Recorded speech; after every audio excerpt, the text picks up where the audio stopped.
ADOS dude. There was an ADOS dude named Bill something. Bill the Icon. Bring out all the dirty laundry. So I was watching a recent episode of Drink Champs, DJ, EFN, Nore. You all know the podcast. And this was the one where A$AP Rocky was telling, was being interviewed. And I haven't made it through the whole interview, but something grabbed me. He was talking about his incident that happened in Sweden a couple of years ago, in which a fan was following him, harassing him, and as the story went, ended up in a physical confrontation. A$AP Rocky actually, physically manhandled the guy, and he took a light beating. But the politics surrounding that whole issue, Donald Trump got involved by way of Kanye West, who reached out to, he was reached out to by one of A$AP Rocky's team members, A$AP Bari, and he reached out to Kanye. Kanye reached out to Trump. Trump got involved, trying to pressure the government officials in Sweden to take it easy on A$AP Rocky.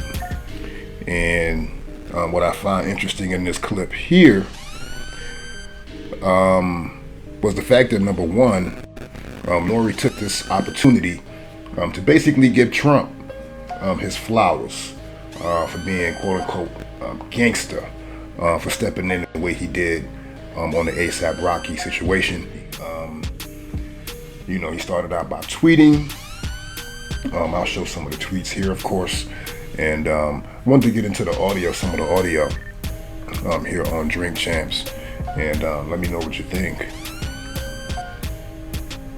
That's definitely a factor, but shit got funky when Trump and that motherfucker started getting involved. When they tweeted, that didn't help you? That hurt you?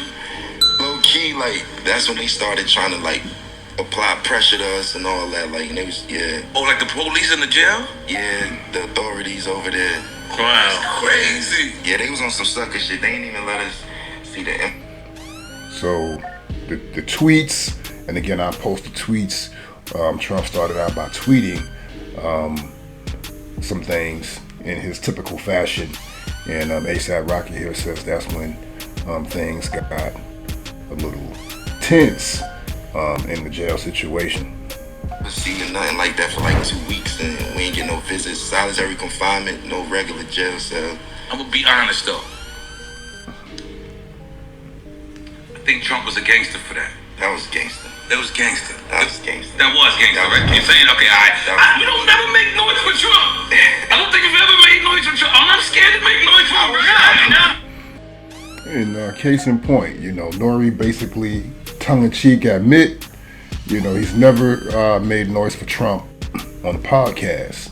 And, had to ask himself, was he afraid to make noise for Trump? Which was the case throughout the Trump presidency. Most black media, black pundits, black entertainers, athletes, anybody with a platform who was basically dependent upon public support to keep their platforms afloat. Excuse me. He seemingly shied away from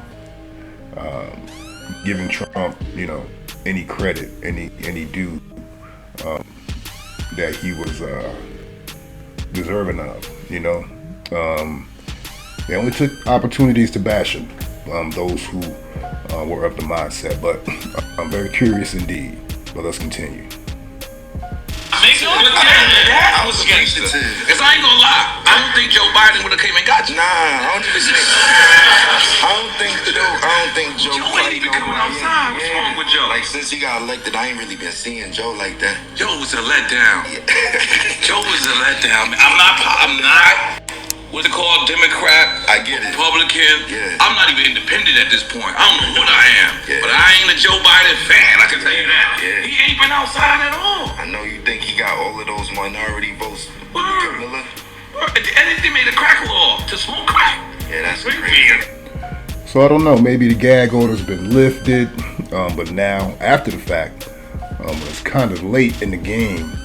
Our black mouthpieces, thought leaders, influencers, in this case, entertainment, they now have, the audacity to speak on behalf of Trump, give him his flowers, call him gangster, yada, yada, yada.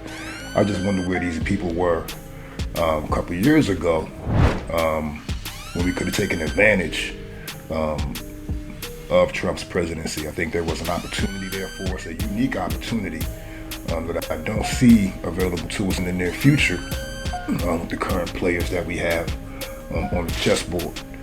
So I think we blew a unique opportunity. And it's not to say that when we align ourselves with anyone politically, that means that, we have a affinity for them per se. It's a difference between an ally and a friend. An ally is somebody that you team up with, join forces with, to accomplish a singular goal that is mutually beneficial. It's totally different from a friend. A friend is a friend, regardless of political agenda.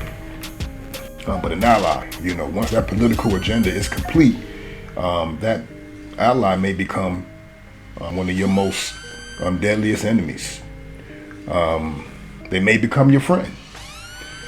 But an ally is just that. It's really a contextually, mutually beneficial agreement. And it's to say, hey, I may not know you, I may not like you, but we both have a short-term goal. And if we join forces, since our goals align, then we'll be a more powerful force together. But again, it's just curious to me as to now how so many are emboldened to speak on behalf of Trump and even be critical of Joe Biden. So hop down in the comment section and let me know what you think. Don't forget to like, subscribe to the channel. It's your man on the line, Bill Money, signing off. See you on the other side.